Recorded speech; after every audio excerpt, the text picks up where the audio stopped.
El segundo ponente es Jorge Lavala. Jorge es gerente técnico de Betifarma en Argentina. De 1986 a 1996 fue consultor y asesor externo en empresas avícolas y porcinas en el área de manejo, nutrición y sanidad. Desde 1996 y hasta el actual día, espero que no te hayas despedido todavía, es el responsable del departamento técnico comercial de Betifarma, donde sus objetivos y funciones se ven enfocados en el diseño y desarrollo de nuevos productos, pruebas de campo, con lo que compartimos tarea, elaboración de programas nutricionales, también somos compañeros, cursos de capacitación para personal de granja y para la capacitación del equipo técnico formado por 14 profesionales entre veterinarios e ingenieros y otro personal cualificado. Además, Jorge ha realizado diversas publicaciones y disertaciones en diversos congresos y eventos internacionales. El título de la ponencia de Jorge es Estrategias nutricionales en periparto y lactancia. Y en ella Jorge nos va a enseñar a resolver los problemas en el periparto a través de la alimentación. También nos va a enseñar cómo influencia la alimentación en el periparto sobre la consecuente lactación y la influencia que diversos aditivos pueden tener sobre la alimentación de la cerda lactante y la producción de la camada. Jorge es una persona de mente rapidísima, no os podéis imaginar cuánto. Ayer me di cuenta rápidamente en el ensayo que tuvimos y sabe darle soluciones rápidas a todo tipo de problemas y además ingeniosas. Seguro que a través de su presentación somos capaces de ver ideas nuevas en la alimentación de la cerda, etc. Jorge, toda la audiencia está esperando a escucharte y aprender de tu experiencia. Por cierto, ¿cuáles son los principales efectos de la hiperprolificidad y qué estrategias nutricionales nos puedes dar para el periparto y la lactancia? Bueno, buenas tardes a todos. Muchísimas gracias por la presentación. Es un gusto poder compartir esta jornada con todos ustedes. Y bueno, ya voy a pasar a darte respuestas a tus preguntas. Y bueno, yo esperaba la presentación de Luis, que me iba a ayudar a definir un poco lo que es la hembra hiperprolífica y los problemas que vamos teniendo, porque creo que cuando hablamos de periparto y de lactancia, es importante entender qué es la hiperprolificidad y qué problemas nos trae. Yo de todas maneras lo voy a pasar medio rápido, ya lo había empezado a hablar él, pero estos son un poco de algunos números de granjas que visito aquí en Argentina. Por supuesto, son promedios, hay granjas con muchos mejores números y algunas peores. Pero básicamente lo que yo quiero es que se entienda el concepto de lo que es la hiperprolificidad, o sea que cada vez se están produciendo más lechones. Acá yo puse 16,5, ya Luis nos empezó a comentar que en Dinamarca y el resto de Europa producen mucho más, que eso en breve va a llegar para Latinoamérica, ya está llegando. Pero una de las grandes consecuencias es que nos está empezando a subir el número de nacidos muertos al parto. Entonces, bueno, son problemas sobre los que tenemos que ir trabajando. Vemos que el peso del lechón al nacimiento, el peso individual, también nos va bajando y eso también nos hace aumentar la mortalidad predestete. Si bien con la hiperprolificidad vamos destetando más lechones, pero nos van apareciendo nuevos problemas. Lo mismo veo acá, a nosotros también nos baja el peso al destete, pero yo digo, a veces hoy con la hiperprolificidad, más que de peso al destete, tenemos que hablar de uniformidad de camada, que eso después lo va a desarrollar bien Luis. Y después vemos que nos va aumentando el número de destetados por hembra por año. Pero hay un tema que los que hacemos nutrición nos preocupa, que vemos que es el consumo de alimento. Las hembras cada vez producen más, pero su capacidad de consumo no va aumentando. Entonces los que hacemos nutrición tenemos un gran desafío para poder brindarle los nutrientes que necesita esa hembra. Y más aún cuando nosotros hablamos de consumos promedios en la lactancia, pero la hembra de primer parto y de segundo parto consume menos que la de tercer parto en adelante. Y bueno, siempre la consecuencia es la cantidad de cerdas servidas antes de los 5 días, después del destete. Y otro número que se nos está empezando a aumentar es la mortalidad de hembras, fundamentalmente por problemas de prolapso.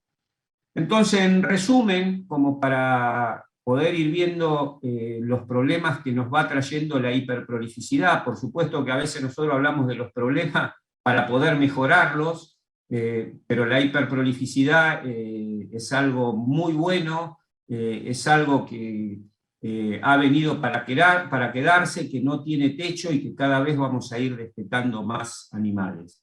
Entonces, las consecuencias, o alguna de las consecuencias, es que tenemos mayor cantidad de lechones nacidos muertos al parto, tenemos un menor peso del lechón al nacimiento, camadas más desuniformes, mayor cantidad de lechones de baja viabilidad.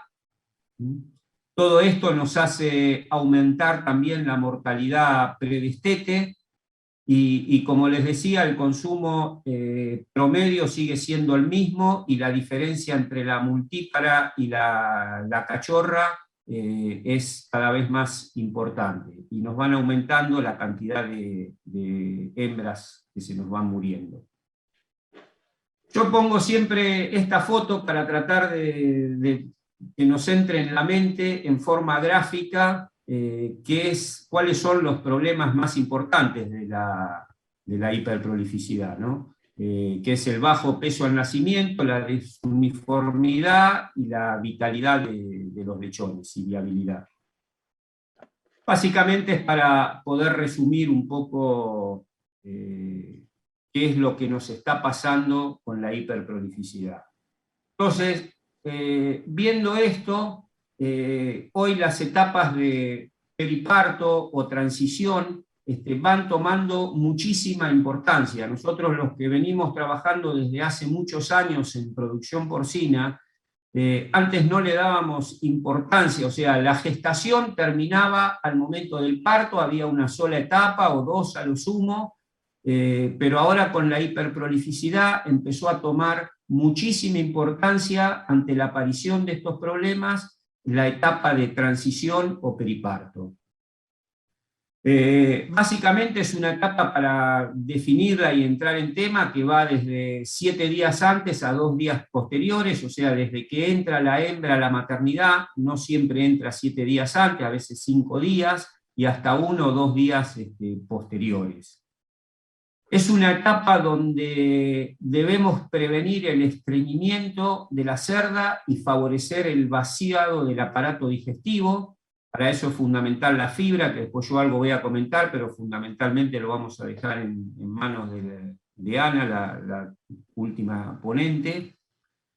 Y también se debe preparar en esta etapa la glándula mamaria para la producción de calostro. Es una etapa muy importante. Hoy el calostro cada vez va tomando mayor importancia por la inmunidad, por la baja vitalidad de los lechones. Entonces tenemos que lograr tener una mama sana para poder producir una gran cantidad de calostro y de calidad.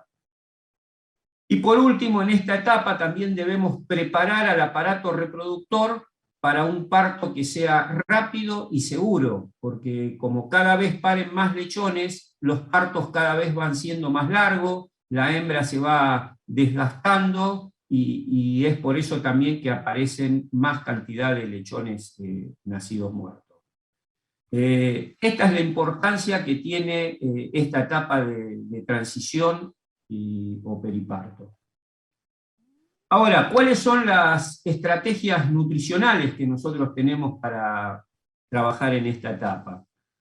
Y las pongo las dos juntas. Fíjense, primero yo hablo de la parte de nutrición, que no es algo aislado dentro de la granja, sino que va de la mano del manejo, de las instalaciones, de la cantidad de nacidos, o sea, de la genética. Pero la primera estrategia es usar una dieta periparto para estos días desde la entrada a la maternidad hasta 1 o 2 días posteriores. Y la segunda estrategia que pongo acá es libre acceso al agua.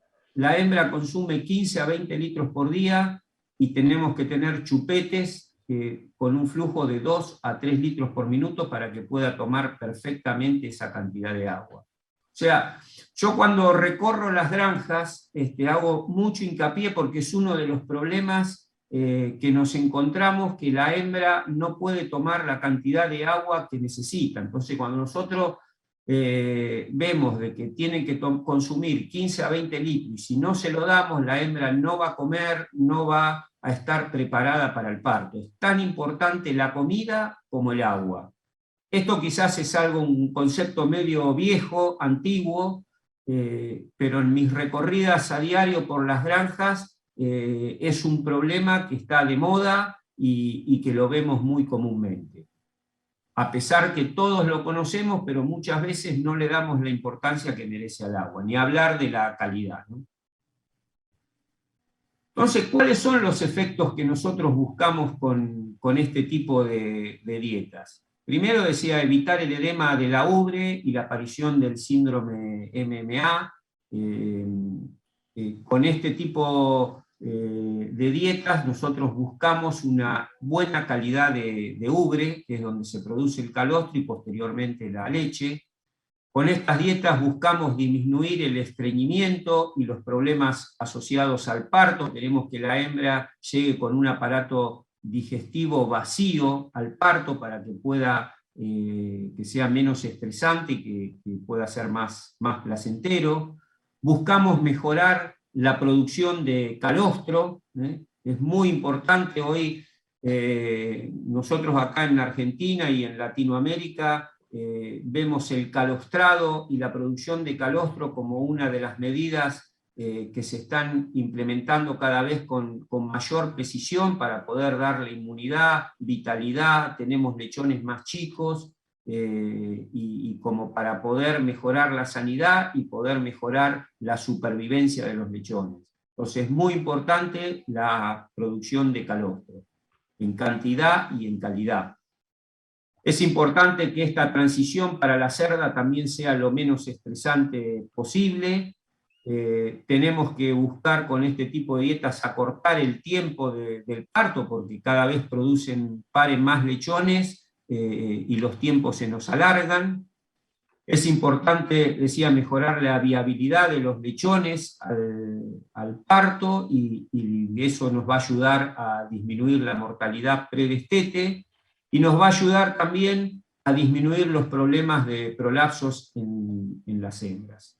Estos son los motivos por los cuales van tomando cada vez más importancia este tipo de dietas periparto. Antes de ir a las características de estas dietas, también me gusta hacer un comentario.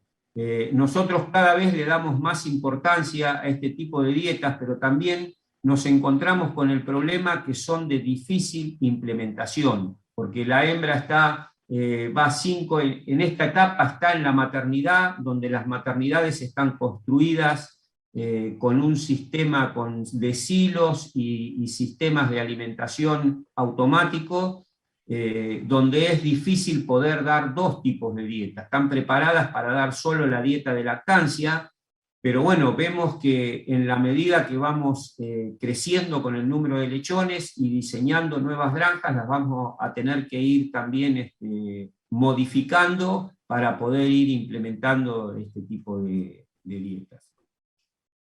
Cuando hablamos de las características nutricionales, lo primero es que son dietas que tienen altos niveles de fibra, y si la fibra es insoluble, de arrastre, en Argentina usamos mucho el afrechillo de trigo, la cáscara de girasol, pero también hay fibras sintéticas. Esta es la característica, una de las características más importantes de este tipo de dieta. No me voy a explayar, después vamos a tener una ponencia sobre la misma, pero es uno de los factores de mayor importancia. El otro ítem importante es buscar un nivel medio de proteínas y aminoácidos entre la gestación y la lactancia. Después voy a mostrar un cuadrito donde vemos la diferencia que hay entre una dieta de lactancia y una dieta de transición.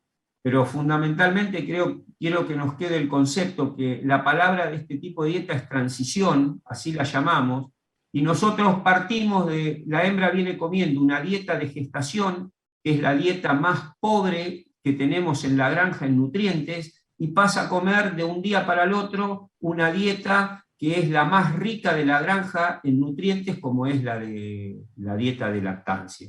Entonces, la idea es que ese nivel de proteínas y de aminoácidos no tenga un cambio tan brusco, sino que siga siendo relativamente bajo, pero más alto para que la dieta de gestación. Después es importante también en este tipo de dietas que la energía proveniente de las grasas o de los aceites produce una mejor calidad de calostro que la energía proveniente de los almidones. Entonces esto también es importante, y también es importante el tipo de ácidos grasos que utilicemos en estas dietas. Un punto importante también es que nosotros tenemos que lograr un bajo balance electrolito. Nosotros sabemos que es una relación entre el cloro, el sodio y el potasio. Por una cuestión de tiempo quizás no vamos a profundizar mucho, pero la idea de que un bajo balance electrolito nos va a ayudar a producir una movilización del calcio de los huesos hacia la sangre y hacia la producción de leche. Por eso también es importante que este tipo de dietas tengan bajos niveles de calcio y altos niveles de fósforo. Hay muchos trabajos que subir el fósforo en esta etapa ayuda mucho a las contracciones uterinas y al parto y al tiempo del parto. Y también otros aditivos que estamos utilizando en este tipo de dietas son las sales aniónicas, como el cloruro de calcio. Esto quizás tenemos que hacer un paréntesis porque son muy buenas, sirven para trabajar sobre el balance electrolito, sobre la movilización de calcio de los huesos a la sangre, pero también el cloruro de calcio y las sales aniónicas son productos muy amargos, y entonces si no utilizamos productos recubiertos, la hembra va a tener un poco de rechazo al consumo. No, es muy amargo, no lo quieren comer y bueno, termina siendo perjudicial. Por eso digo, cuando usemos alguna sal aniónica, es importante que sea de las de tipo recubierto. Entonces, acá le puse algunos de los valores nutricionales de una dieta de transición o periparto. Entonces vemos el nivel de proteína, que las dietas de gestación están entre 13 y 14, acá pasamos a 15 o 16, lo mismo la lisina digestible va aumentando un poco, pero creo lo más destacable, fíjense, el nivel de fibra. Pasamos a niveles altos de fibra bruta, estoy hablando. Después es importante también el tipo de fibra que utilicemos, que después lo van a aclarar un poquito más. Fíjense también los niveles de calcio, son niveles de calcio muy, muy bajos, y bueno, después tratamos de usar niveles de 0,40 hasta 0,48 de fósforo para tratar de favorecer el parto y las contracciones uterinas. Yo acá les puse los valores nutricionales de una dieta de lactancia para que vean la importancia que tiene este tipo de dietas de transición, porque son completamente diferentes, es la antítesis de una dieta periparto. Bueno, ni hablemos de los niveles de proteína y de aminoácidos, pero vayamos a los niveles de fibra. Normalmente nosotros trabajamos niveles de fibra entre 3 o 4% en la lactancia y queremos altos niveles de fibra. Buscamos altos niveles de calcio y en la transición buscamos bajos niveles de calcio.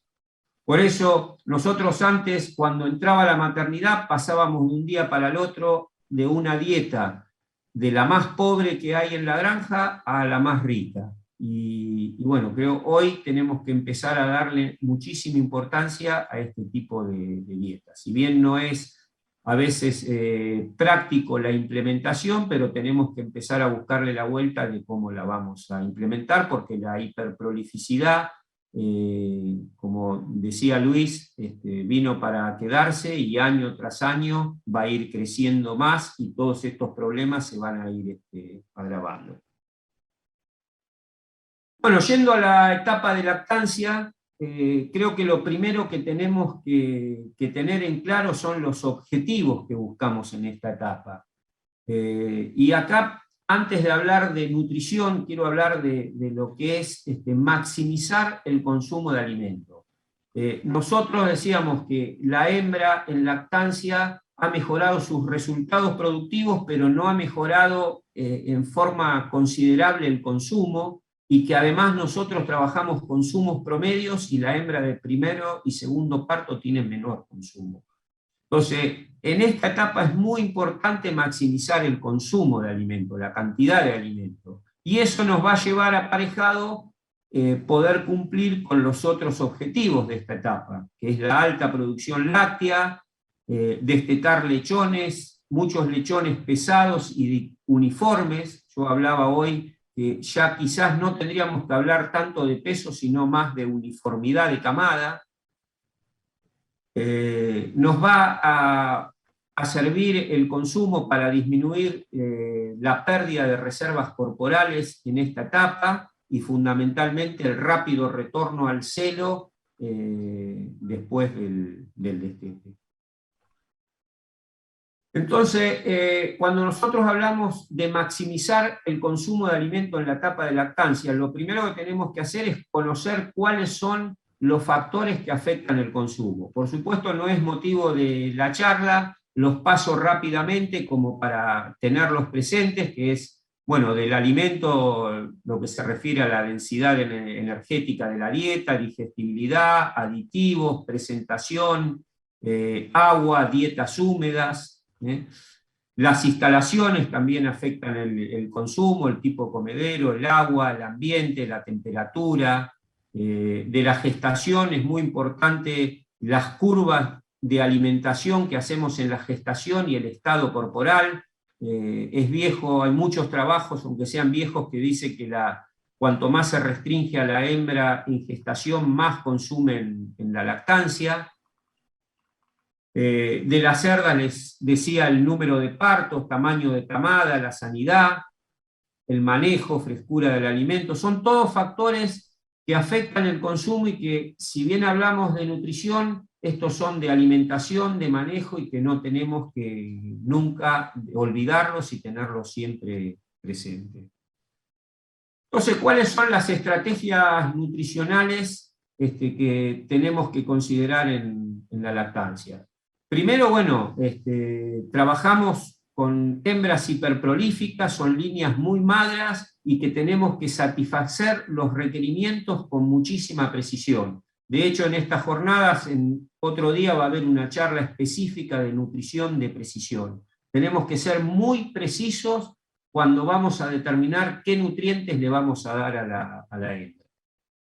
Y los niveles nutricionales, por supuesto, dependen de cuánto consume la hembra, y también van a depender de la ganancia de peso de la camada. Son dos factores importantes, porque si nosotros decimos, bueno, el requerimiento diario de lisina de una cerda es X, tenemos que saber cuánto consume de alimento para poner esos gramos de lisina en la cantidad que consume la hembra. Y por otro lado, también para determinar los nutrientes, es importante saber cuánto crece la camada por día, que eso va a depender de la cerda y va a depender del número de lechones que tenga. Entonces, cuando uno va por las granjas, es muy importante, si los niveles nutricionales dependen del consumo y de la ganancia de peso de la camada, estos son dos factores que lo tenemos que medir permanentemente, porque además esto va variando de acuerdo a la época del año, de acuerdo a la sanidad, de acuerdo al manejo. Hay un montón de factores que influyen, entonces los tenemos que conocer, medir, para poder hacer una nutrición de precisión y darle a la hembra los nutrientes que realmente necesita. Fíjense yo acá para corroborar un poquito esto y poner un poquito de información, tomé acá, nosotros en Latinoamérica seguimos mucho a Rostaño, vemos las tablas de Rostaño, entonces cuando él habla de requerimientos de lisina para una hembra en lactancia, fíjense, lo primero que él pone es la ganancia de peso de la camada en kilos por día. Y después mira también el consumo, ve cuánto gana y cuánto consume la hembra.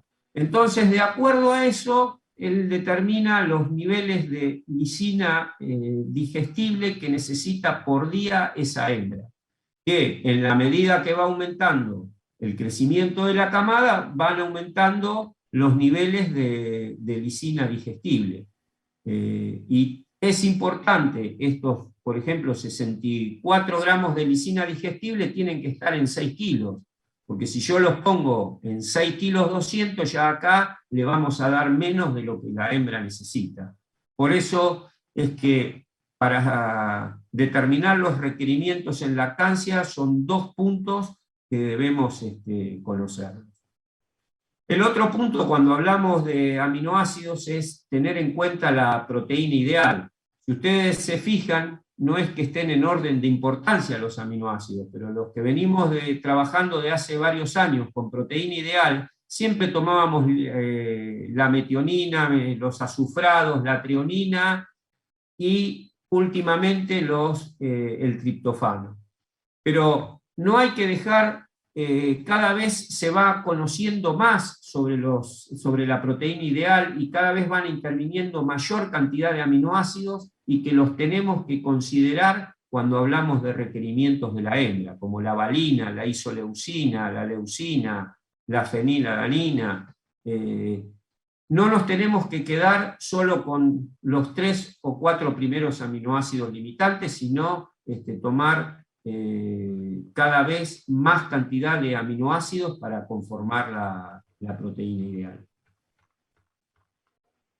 Y acá le traje también algunos cuadros sacados de los manuales de las empresas genéticas. Por ejemplo, acá vemos algunos trabajos de P&C en sus hembras, donde vemos la línea roja es el consumo de la hembra de primer parto, la línea azul de segundo parto, y las otras son de tercero parto y de cuarto en adelante. Entonces, acá fíjense que nosotros a veces medimos el consumo, pero hablamos siempre de promedio, y a lo mejor nosotros tenemos un 20% de hembras de primer parto y un 20% de hembras de segundo parto, a lo mejor el 30-40% de nuestra población es en hembras que tienen menor consumo que el promedio. Entonces eso es importante considerarlo. Muchas veces hay granjas que, si nos permiten las instalaciones, hacemos dietas para multíparas y para primíparas, dos tipos de dietas.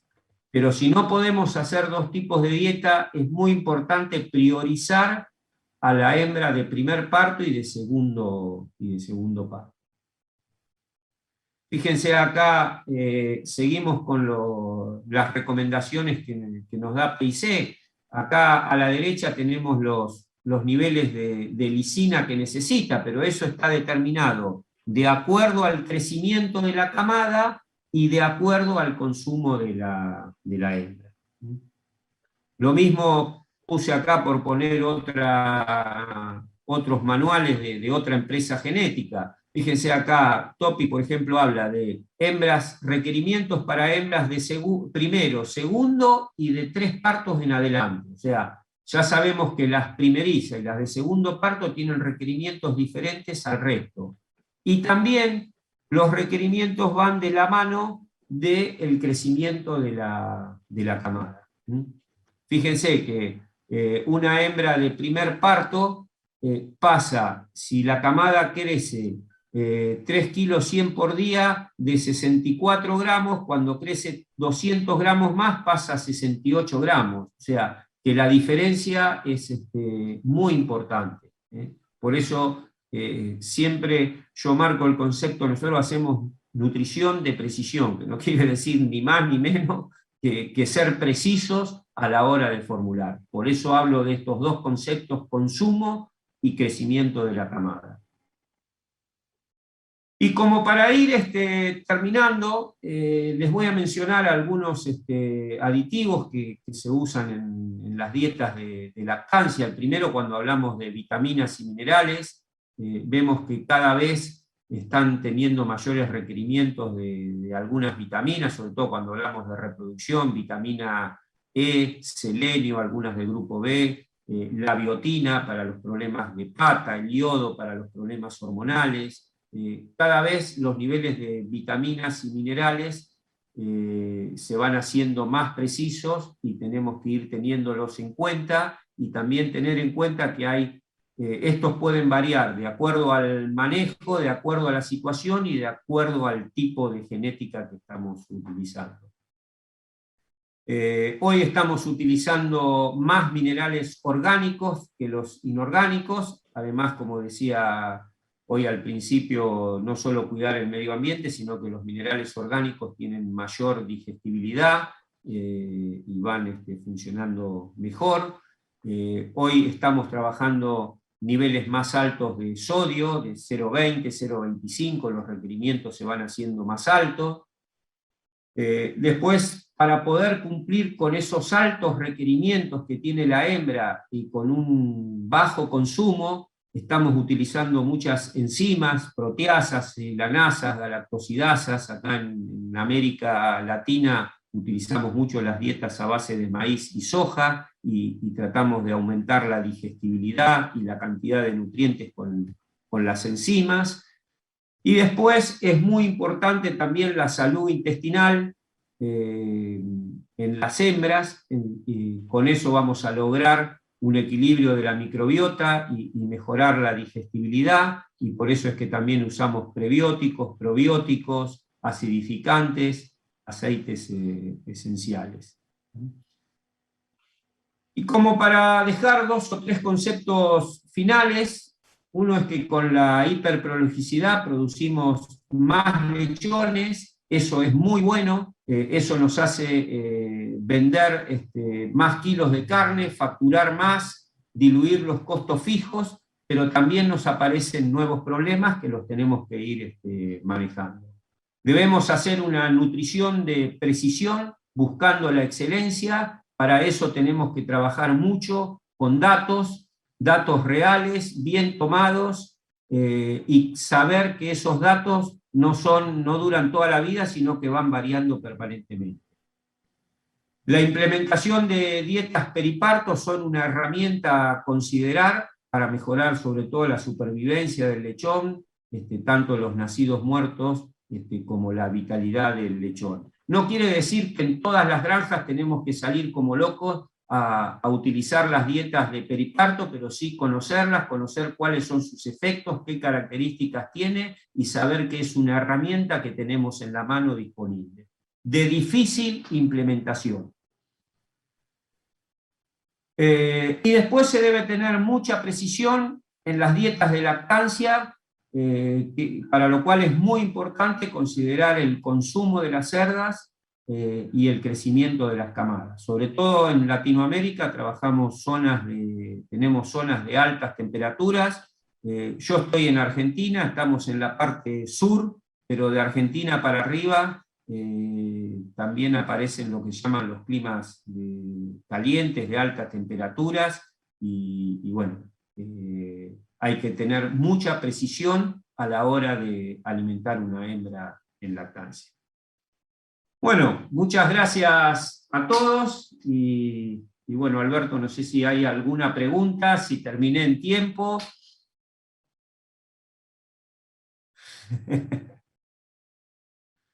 Has muteado, ¿eh?